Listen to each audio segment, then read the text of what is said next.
She was older, graceful, and knew things I hadn't learned yet. When she leaned in and whispered, "You don't KN," to awaken curiosity and subtle tension. That quiet spark of recognition between two people who shouldn't notice each other but do. The audience should feel the beginning of something unintended yet magnetic, set against the backdrop of ordinary life. The story opens with the narrator, a 25-year-old man, arriving at a weekend garden party hosted by his girlfriend's family. It's the kind of day that looks harmless. Sunlight through green trees, chatter, barbecue smoke, and laughter that seems to belong to someone else's easy life. He doesn't expect anything unusual until he meets her.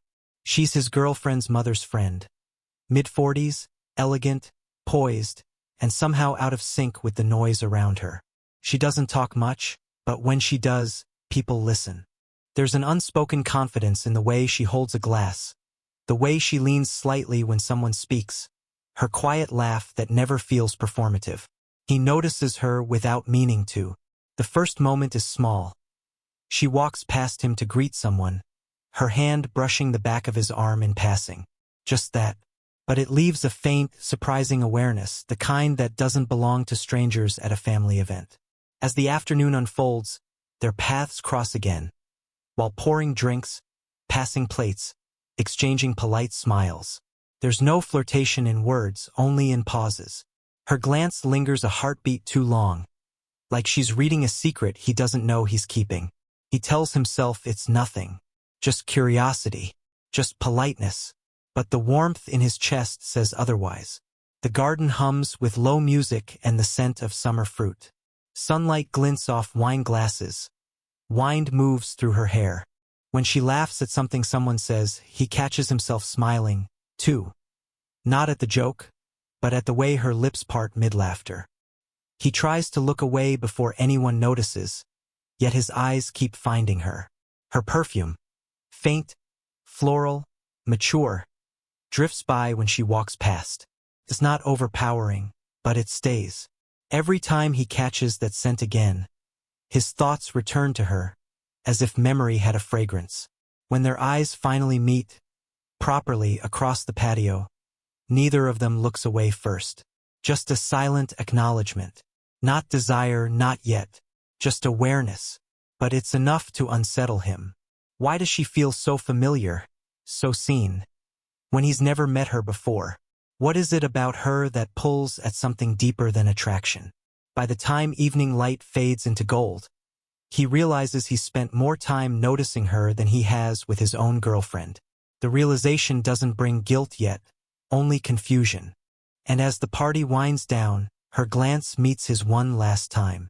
She smiles faintly, as if she knows exactly what's begun, and that he doesn't. What to deepen intrigue and emotional intimacy, transforming quiet awareness into something personal and electric. This part should make the viewer feel the first real connection between them. Still innocent in surface form, yet charged beneath every word. The afternoon party drifts into early evening. Laughter and music soften. Guests start gathering their things. He's in the living room helping clean up when he notices her through the open kitchen door. Alone, standing by the window, rinsing a wine glass under running water. The last rays of sunlight catch the edges of her hair, turning them gold. It's a quiet, almost cinematic moment, the kind that shouldn't matter, yet feels suspended in significance. He hesitates before stepping in. "Need a hand?"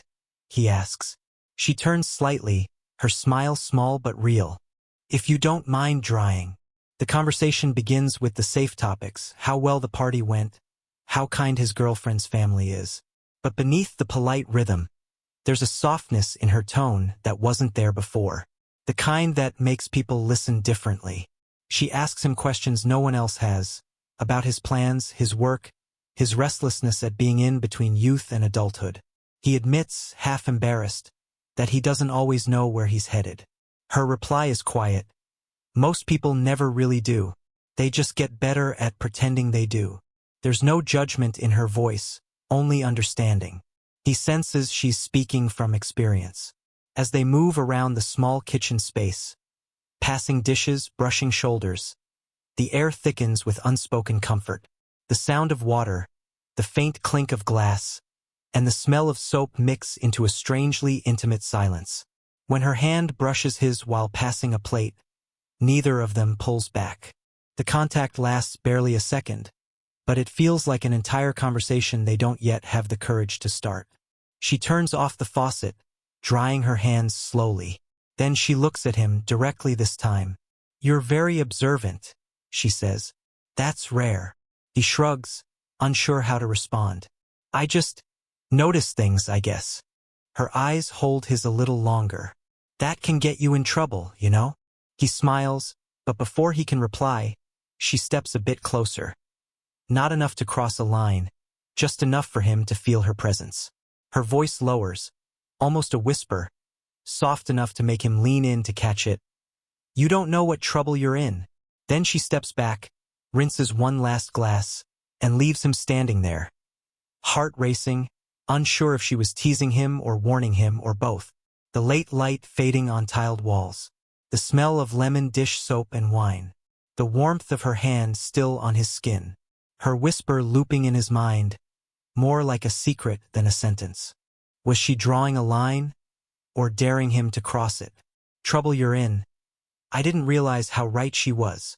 To heighten longing and internal hesitation, showing how attraction and curiosity evolve into something deeper and unavoidable.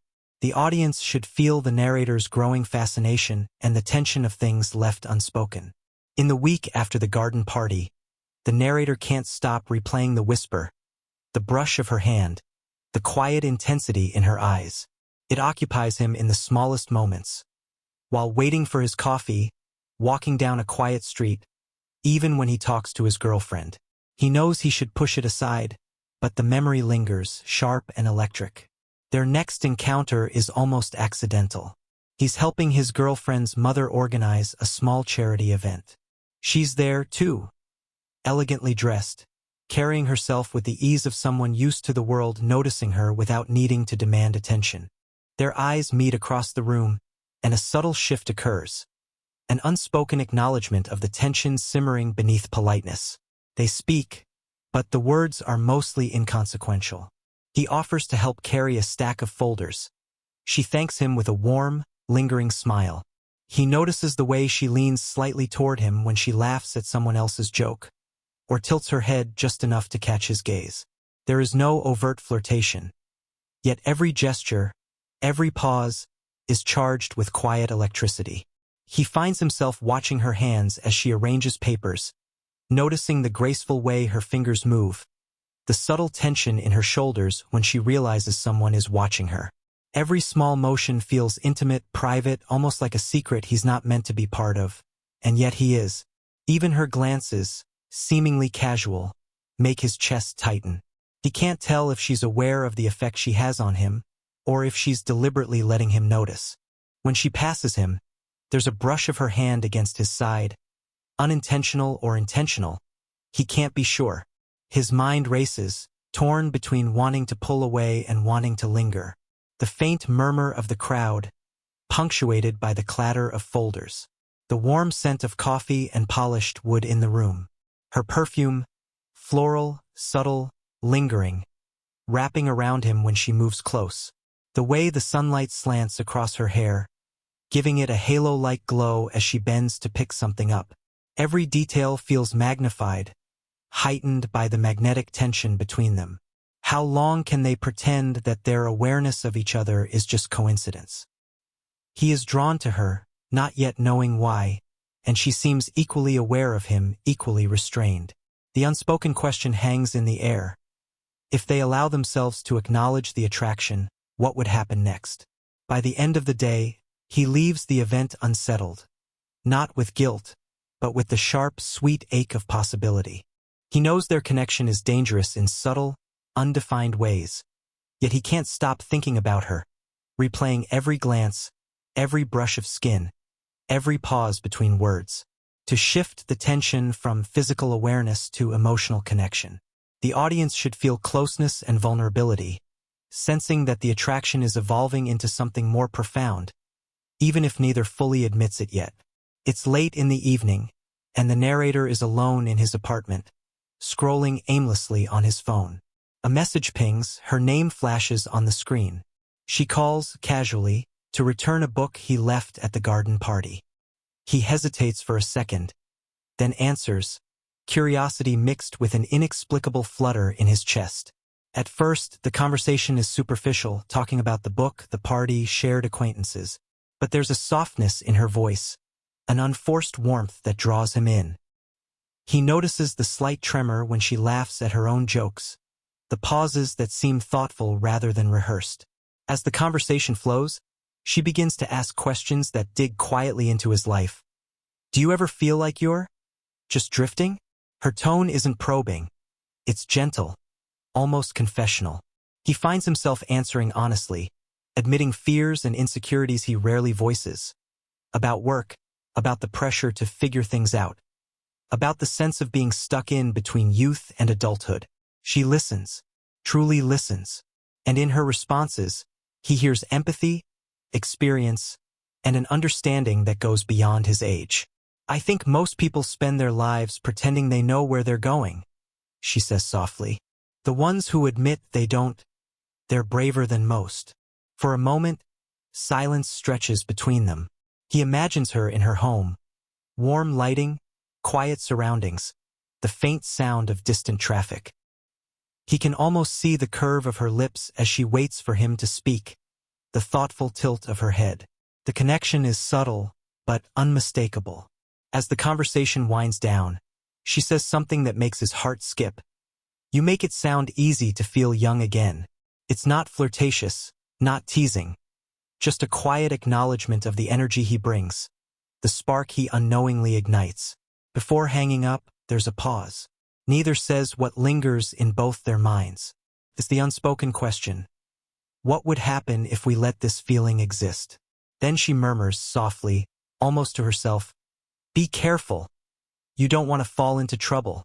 Her voice lingers in his thoughts long after the call ends. He stares at the phone, heart pounding, aware that this is no longer just curiosity. It's something that's beginning to feel like emotional gravity, pulling him toward her in ways he can't yet name and perhaps shouldn't. The dim glow of his phone against the darkened room, the faint hum of the city outside, her voice soft and warm, wrapping around him like a whispered promise. Every pause, every sigh, every carefully measured word feels intimate, as if they are sharing something private in the can they allow this connection to grow, knowing the complications it could bring. The attraction is no longer just surface level, it's emotional, and that makes it far more dangerous and far more irresistible. To heighten emotional tension and intimacy, letting the characters confront their feelings in a moment of vulnerability.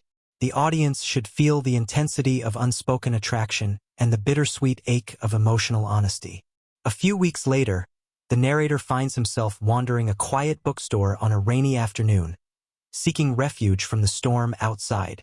The rain patters softly against the glass, the scent of wet pavement mixing with old books and coffee. As he rounds an aisle, he sees her, standing near a display of poetry, her hair damp from the rain, her expression thoughtful. She notices him at the same time, and her lips curve into a small, private smile. She gestures to a nearby table in the corner, away from the few other patrons. Coffee? She asks softly. He nods, feeling a strange electricity at the simple invitation. The cafe's warm interior contrasts sharply with the gray drizzle outside. Steam rises from their cups as they sit across from each other. Their conversation begins lightly, as if nothing extraordinary has brought them together. Comments on books, the weather, the absurdity of trying to stay dry in the city. But soon, the words take a deeper turn. She talks about missed opportunities, quiet regrets, the loneliness that comes with experience. He admits, without reservation, the pressure he feels to grow up too fast, the weight of expectation, the restlessness in his chest. Their words become a mirror of each other's fears and longings. Finally, she leans back, her gaze softening. You remind me, she says quietly, of who I used to be, someone brave enough to love without overthinking everything. There is no shame in her voice, only a raw honesty that pierces him. He reaches across the table, almost instinctively, letting his fingers brush hers. She doesn't pull away. It's a fleeting touch, yet it carries more meaning than words ever could. The warmth of her hand, the subtle tremor in her fingers, the way her eyes hold his, all of it combines into a quiet, intimate confession neither fully speaks aloud. The rain outside blurs the world beyond the window, cocooning them in this suspended moment of truth. They speak less now, letting silence carry weight. The world outside the bookstore ceases to exist. Every glance, every pause, every shared breath resonates with the tension between what they feel and what they cannot say aloud. The soft patter of rain, the faint aroma of coffee and damp books, the warmth of joined hands, the glow of lamplight on her hair. Each detail magnifies the quiet electricity between them. Intimate, tender, and deeply human.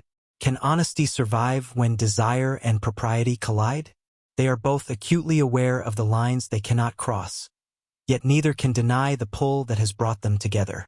By the time they leave the cafe, the rain has eased, but the ache of their shared moment lingers. They part with a silent understanding. Something has changed between them, something that cannot be ignored, yet remains unspoken. To intensify emotional tension while exploring restraint, vulnerability, and moral conflict, the audience should feel the ache of longing, the pull of attraction, and the delicate balance between connection and propriety. Days pass after the rainy bookstore encounter, but the memory of that touch and the intensity in her gaze refuses to fade. The narrator finds himself repeatedly thinking about her, about the warmth of her hand, the quiet honesty in her words, the way she seemed to see him fully. He knows he shouldn't, yet the thought is impossible to ignore. They meet again at her house, ostensibly to help his girlfriend's mother with an event. Some paperwork, decorations, small tasks that allow them to be in the same room without drawing attention. But when the other adults leave, the atmosphere shifts. The quiet hum of the house, the gentle creak of the floorboards, the warm afternoon light filtering through the windows. Suddenly, the world shrinks to just the two of them. They clean up in silence, moving around each other with a rhythm that feels intimate, comfortable, and yet charged with tension. Every brush of their hands, every accidental touch, lingers longer than it should. He wants to reach out, to close the distance, but the weight of consequence keeps him rooted. Finally, their eyes meet across the counter. There's a moment of quiet acknowledgement, the same glance they've shared before, but heavier this time, loaded with the things they cannot say. He steps slightly closer, drawn by an invisible pull, and she responds in kind. Her hand rises and touches his chest gently, a boundary and an invitation wrapped together. "We've already crossed enough lines in our minds," she murmurs, voice soft but firm. Her words are a restraint, yet her eyes betray the longing he feels mirrored in her. He senses the conflict within her, the struggle between desire and morality, between the thrill of connection and the fear of consequences. For him, it's equally unbearable. A magnetic force that promises warmth and understanding, tempered by the awareness that some things cannot be allowed to go further. They linger in that quiet space, breathing together, hearts quietly racing. Neither speaks for a long moment. The unspoken tension carries weight heavier than words could. And in that silence, they understand each other perfectly. That what they feel is real, intense, and transformative, yet impossible to fully act upon. The faint hum of the dishwasher, the sunlight warming the wooden floor, the scent of her perfume mingling with the faint aroma of freshly polished countertops, the subtle tremor of her hand against his chest, the warmth radiating through his shirt. Every glance, every pause, every inch of proximity vibrates with unspoken meaning. How do you honor desire without betraying trust? Can restraint be an act of love rather than denial? Both are acutely aware that this moment, electric, fragile, and deeply human, may define the trajectory of their connection. By the time he leaves, the tension hasn't dissipated. It has transformed into a quiet, shared understanding. They've crossed boundaries in thought and emotion, yet they've chosen respect over impulse, a choice that feels as painful as it is necessary, to provide emotional closure while honoring the intensity of the connection. The audience should feel bittersweet longing, gratitude, and the quiet ache of a love or bond that cannot fully exist. Weeks pass after the boundary-tested afternoon at her house. The narrator has tried to carry on with his life, yet her presence lingers in his thoughts. Her voice, her gaze, the warmth of her touch. When he learns she is moving away for work, a part of him wants to stop it, to force a continuation that would be impossible. Another part knows this is the natural conclusion of what they shared. He drives to her apartment one late afternoon, the city bathed in golden light, soft and forgiving. The rain has recently passed, leaving the streets shimmering with reflections. When she opens the door, her expression is calm, yet there's a subtle vulnerability in her eyes, the kind that only comes when someone truly cares about being seen and understood. They sit together in the quiet of her living room. Words are minimal at first, comments about the city, about packing, about the inevitability of change. Yet each phrase carries weight, every pause loaded with meaning. He reaches out instinctively, brushing a strand of hair from her face, a touch that feels both intimate and final. Finally, she speaks, her voice gentle but steady. "You were never in trouble. You were just the reminder I needed, that I'm still alive." Those words strike him harder than any confession could. In them is acknowledgement, gratitude, and the silent acceptance of boundaries that cannot be crossed. She doesn't speak of love, or regret, or longing, but everything in her eyes says that she has felt the same intensity he has, that this connection, however fleeting, has changed her.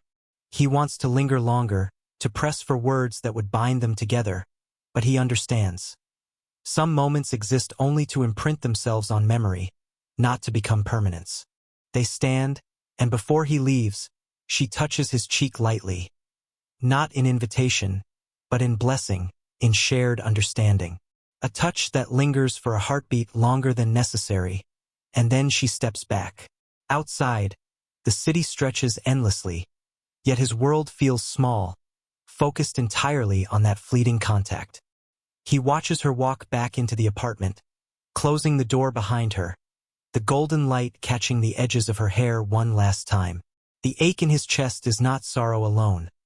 It is gratitude, awe, and quiet reverence for the bond they formed. The warm glow of late afternoon sunlight through her windows, the faint scent of her perfume still lingering in the room, the soft brush of her hand against his cheek. The quiet city sounds outside, distant and unobtrusive, framing the intimacy of the moment. Each detail amplifies the bittersweet finality, creating a memory that will linger long after the door closes. They part without becoming lovers, yet the connection leaves a permanent mark on both. This is a reminder that some relationships exist to awaken something inside us, even if circumstances prevent them from lasting.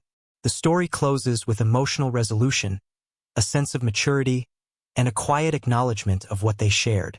The final image lingers. Him standing on the street, the golden light fading, feeling both loss and gratitude, aware that he has been changed forever by someone who, in a brief, intense moment, reminded him of life, warmth, and possibility. If this story touched you, or made you remember a connection that changed you forever, hit like and subscribe, and share your thoughts in the comments. I'd love to hear which part of the story felt most real to you.